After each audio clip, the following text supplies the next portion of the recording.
You ask Tiger to solve. This deals with linear equations with one unknown. The final result is x equals 10/3. Let's solve it step by step. Group all constants on the right side of the equation. Add 2/3 to both sides. Combine the fractions.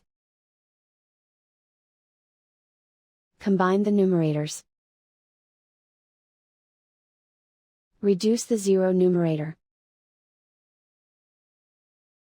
Simplify the arithmetic.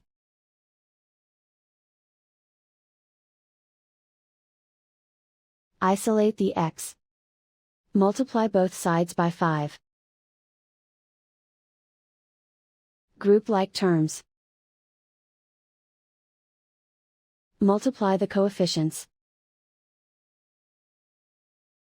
Simplify the fraction. Multiply the fractions. Simplify the arithmetic.